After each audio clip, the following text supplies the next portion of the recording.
Assalamualaikum warahmatullahi wabarakatuh. Oke, kita lanjutkan saja ceritanya. Tapi seperti biasa, yang belum bantu tekan tombol like, bantu dulu Mimin untuk tekan tombol like-nya. Yes. Oke, sobat. Kita pulang. Bab 3019 sampai bab 3020. Sebuah rumah bangsawan di daerah kaya Yidali. Istana itu seperti taman, dengan tanaman hijau subur, bunga, tanaman, dan pepohonan. Pagar tinggi di sekelilingnya benar-benar mengisolasi bagian dalam dan luar manor. Pintu masuk utama manor sangat megah. Sebuah pintu besi besar bercat putih dengan ukiran totem besar di atasnya. Semua orang di Yidali tahu bahwa totem ini milik keluarga paling mulia berusia seabad di Yidali, keluarga Marino. Di luar pintu masuk utama manor, jalan lurus terbentang. Saat ini, sebuah mobil sport berwarna hitam sedang melaju di jalan raya. 10 menit kemudian berhenti di depan pintu gerbang manor. Pintu manor terbuka, dan mobil sport hitam langsung masuk. Sepanjang jalan internal di dalam manor, mobil melaju menuju tempat parkir. Kemudian, seorang pemuda keluar dari mobil, wajahnya penuh amarah, separuh wajahnya bengkak, dan ada darah kering di kerah bajunya. Adalah Anthony Marino yang baru saja kembali dari rumah Chai Siangu. Sebagai tuan muda keluarga Marino, dia belum pernah diintimidasi seperti ini sebelumnya. Jadi, ketika Anthony membuka pintu villa dan masuk ke dalam rumah, pengurus rumah tangga tua itu tercengang. Tuan muda telah kembali sebelum kepala pelayan tua itu menyelesaikan kata-katanya. Dia melihat luka di wajah Anthony. Ya Tuhan, apa yang terjadi, kepala? Pelayan tua itu begitu ketakutan sehingga dia segera pergi mencari pemilik rumah itu. Rumah, Pak Marino. Tidak baiklah, tuan muda telah dipukuli. Meskipun pengurus rumah tangga tua itu sudah cukup tua, aumannya masih bergema di seluruh villa. Segera, semua orang di ruangan itu keluar. Salah satu pria paruh baya mengalami obesitas, dengan wajah merah, janggut panjang, rambut pirang, dan perut buncit. Meski mengenakan pakaian rumah, tetap saja sulit menyembunyikan perut buncitnya. Pria ini adalah ayah Anthony, kepala keluarga Marino saat ini, Adipati Marino. Di samping Duke Marino, berdiri seorang wanita parubaya jangkung dan kurus berwajah kuda, yaitu Duchess Peroni. Oh, my Anthony, ada apa denganmu? Apakah preman itu memukulmu seperti ini? Tanya Duchess dengan heran. Anthony tampak tidak sabar, melewati orang tuanya dan pengurus rumah tangga tua itu, dan langsung duduk di sofa.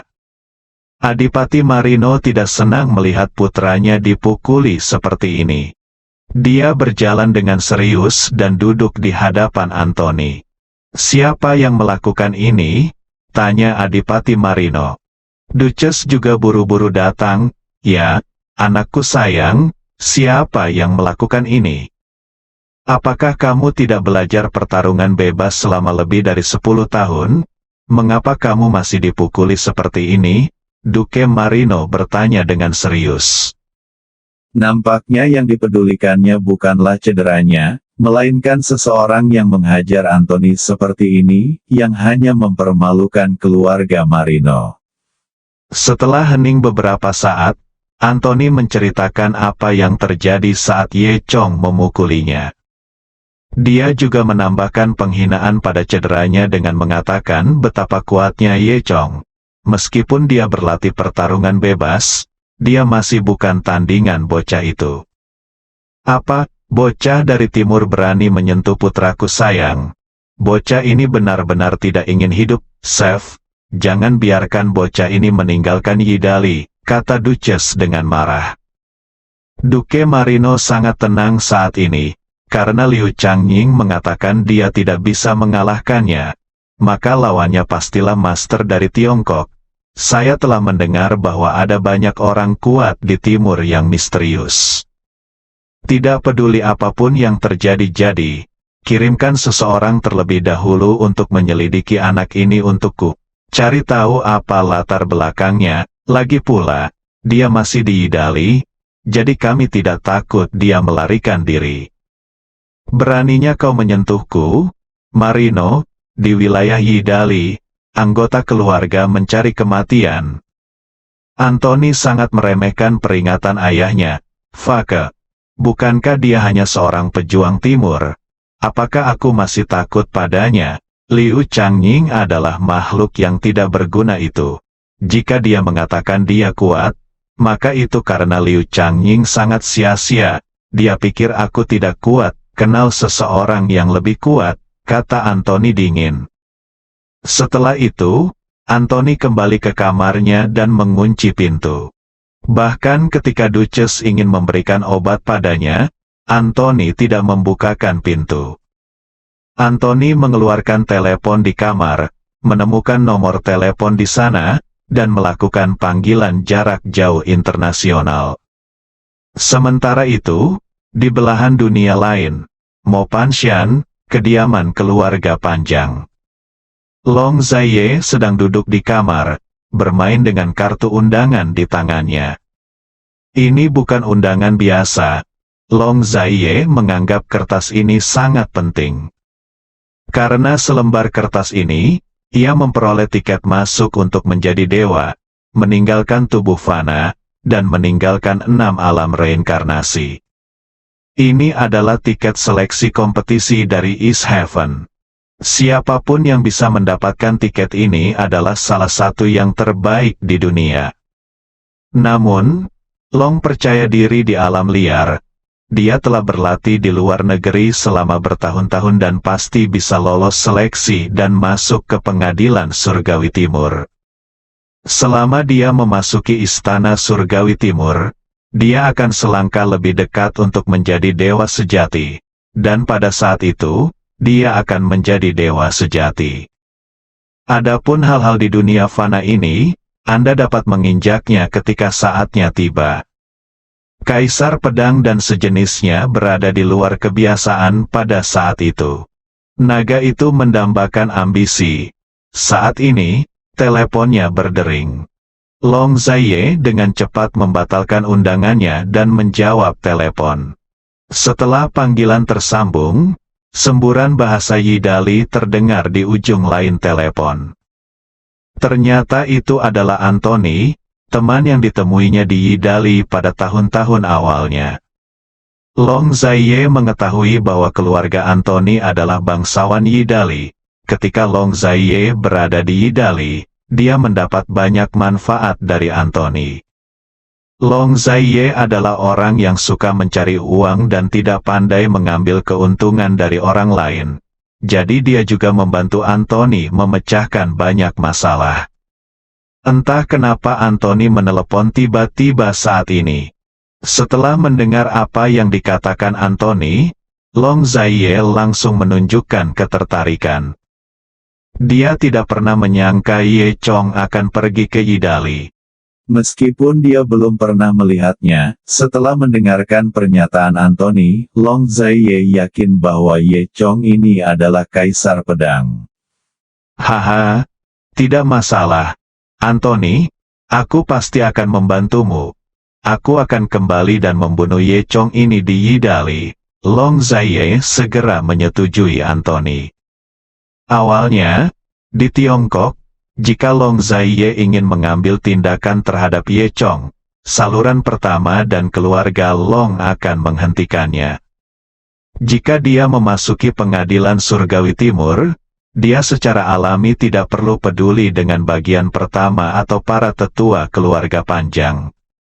Tapi mereka belum memasuki pengadilan Surgawi Timur, jadi Long Zaiye tidak ingin menimbulkan masalah. Itu sebabnya dia tidak membunuh Ye Chong sebelumnya. Namun, kali ini peluang besar datang. Ye Chong tiba-tiba muncul di Yidali.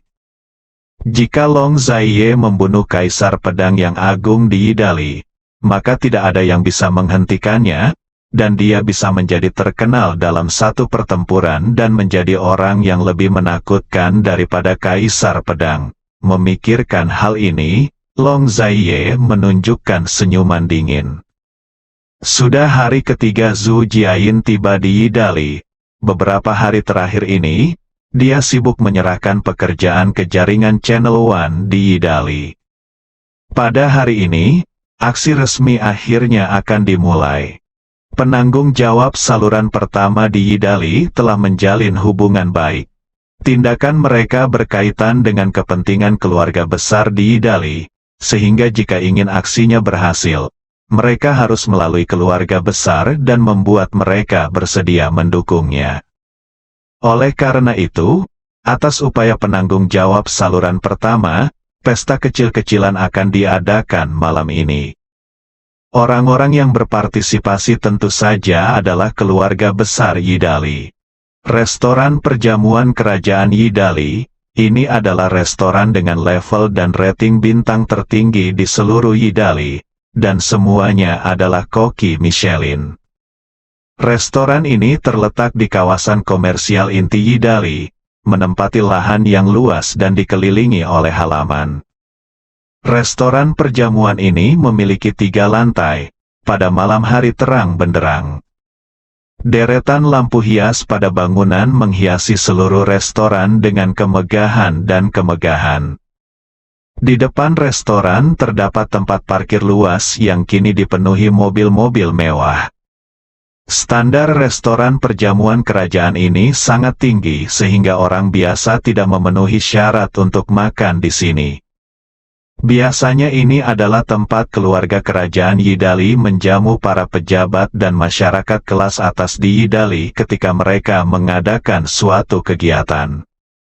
Bahkan pernikahan kerajaan pernah diadakan di lantai 3 restoran perjamuan kerajaan ini. Saat ini, seluruh keluarga besar di Yidali telah menerima undangan untuk menghadiri makan malam yang diadakan di sini hari ini. Tentu saja semua keluarga besar sangat senang menerima undangan seperti itu. Mereka yang bisa mengadakan pesta makan malam di sini tentu saja adalah anggota keluarga kerajaan. Jika ada orang yang membuat kagum keluarga besar ini, itu adalah keluarga kerajaan. Saat ini, sebuah kendaraan niaga berukuran besar berwarna hitam terlihat diparkir di tempat parkir. 3 orang turun dari mobil, semuanya mengenakan pakaian mewah. Salah satu pria parubaya tersebut adalah Duke Marino, Duchess Marino, dan putra mereka Anthony Marino. Separuh wajah Anthony bengkak, meski menggunakan riasan untuk menutupinya, namun tetap tidak bisa menutupi bekas pukulan di kepala babi. Jika dia tidak harus menghadiri pesta makan malam di Royal Banquet Restaurant, saya khawatir dia tidak akan pernah keluar. Ekspresi wajah Anthony yang bengkak akan menjadi hal yang cukup eksplosif di dunia ledakan. Oleh karena itu, begitu dia, Pak Marino dan yang lainnya memasuki restoran tersebut, mereka langsung menarik perhatian semua orang. Lantai 2 restoran itu terang benderang. Lampu kristal besar yang tergantung di aula memancarkan cahaya yang sangat menyilaukan, setelah dipantulkan oleh kristal, memantulkan fluoresensi warna-warni di tepi dinding. Lantai di dalam aula ditutupi karpet merah, dan terdapat beberapa baris meja panjang di atas karpet merah, berbagai makanan lezat di atas meja, dan aromanya melimpah. Saat Anthony tiba, banyak orang sudah berkumpul di restoran. Orang-orang di sini semuanya mengenakan pakaian yang sangat mewah dan berpenampilan seperti orang berpangkat tinggi. Orang-orang ini berkelompok, memegang gelas anggur merah di tangan mereka, mengobrol dengan gembira. Ketika Anthony dan yang lainnya masuk, semua orang melihat mereka. Banyak orang yang melihat bahwa itu adalah Adipati Marino dan datang untuk menyapanya. Kemudian mereka kaget saat melihat kemunculan Anthony. Inikah putra Adipati Marino yang begitu berani, pukul dia sampai ke kepala babi? Saat ini, selain keluarga Marino, banyak juga keluarga besar Yidali, antara lain keluarga Rossi, keluarga Bruno, keluarga pendeta, dan lain sebagainya. Hubungan antara keluarga-keluarga ini rumit. Oleh karena itu, sebagian orang terlihat kaget saat melihat penampilan Anthony, sementara sebagian lagi terlihat sombong saat melihat penampilan Anthony. Misalnya Duke Rossi yang mengejek di depan Duke Marino, "Duke Marino, apa yang terjadi dengan wajah anakmu? Bukannya dia dipukuli kan?" Duke Marino juga terlihat tak berdaya, "Saya hanya bisa memaksakan senyum." Anthony sangat marah sehingga dia menyalahkan Ye Chong atas semua ini, dan bersumpah akan membiarkan anak ini mati ketika temannya Long Zaiye datang. Setelah itu, semua orang membicarakan makan malam hari ini. Saya kira makan malam hari ini diundang oleh Charles III, kan? Dia akan bertanggung jawab atas properti keluarga kerajaan di Tenggara baru-baru ini, dan dia seharusnya membutuhkan dukungan kita, kata Duke Bruno. Benarkah? Tapi jika Charles III mengundang kita, maka Putri Sisi juga harus kembali kan? Tanya Duchess lainnya. Pada saat ini, Duke Rossi menggelengkan kepalanya dan tersenyum kepada semua orang. Apa yang kamu katakan salah? Semua orang segera melihat ke arah Duke Rossi. Duke Rossi bekerja untuk keluarga kerajaan, jadi tentu saja dia mengetahui lebih banyak berita tentang keluarga kerajaan. Duke Rossi sangat puas saat melihat perhatian semua orang, dan kemudian berkata, "Dia adalah orang penting dari Tiongkok, konon dia memiliki hubungan yang dalam dengan Lord Charles II. Kali ini dia datang bekerja untuk kami di Yidali. Saya meminta bantuan Charles II. Dan Sir Charles II juga sangat kooperatif. Tidak, menggunakan koneksi keluarga kerajaan untuk mengadakan makan malam hari ini adalah untuk membuka jalan bagi orang-orang dari Tiongkok." Setelah mendengar ini, Rossi setelah kata-kata Duke, semua orang tiba-tiba menyadari bahwa inilah yang terjadi. Jadi, orang besar dari Tiongkok ini sungguh luar biasa. Dia bisa meminta bantuan Charles II, kata Duke Bruno. Saat dia berbicara, saya melihat beberapa orang berjalan dari aula belakang. Salah satu pria itu bertubuh tinggi, mengenakan jas hitam dan rambut perak. Di sebelahnya, ada seorang gadis, Zhu Jiayin. Ketika semua orang melihat pria ini, mereka langsung terdiam. Pria ini tidak lain adalah sekretaris Charles II yang paling cakap, Carlotte. "Halo, Adipati dan Nyonya, sambut semuanya pada makan malam hari ini. Tuan Charlie telah mengutus saya untuk membawakan Anda hadiah untuknya," kata Carlotte. Kalimat ini tidak diragukan lagi menunjukkan bahwa dia ada di sini atas nama Charles II saat ini.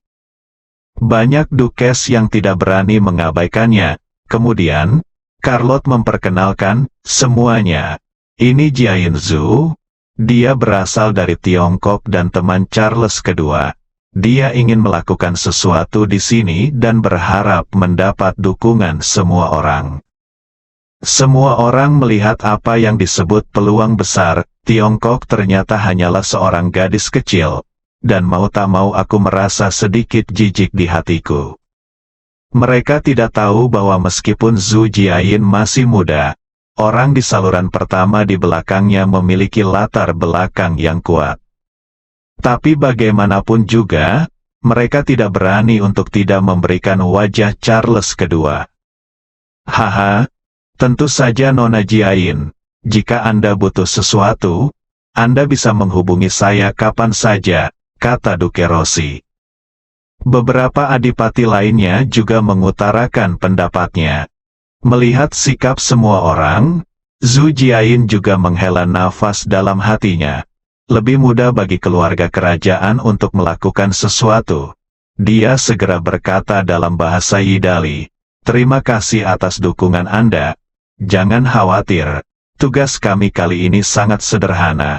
Kami hanya ingin Anda tidak ikut campur, dan setelah tugas selesai, kami tidak akan pernah memperlakukan Anda dengan buruk atau membiarkan siapapun menderita kerugian. Bersambung.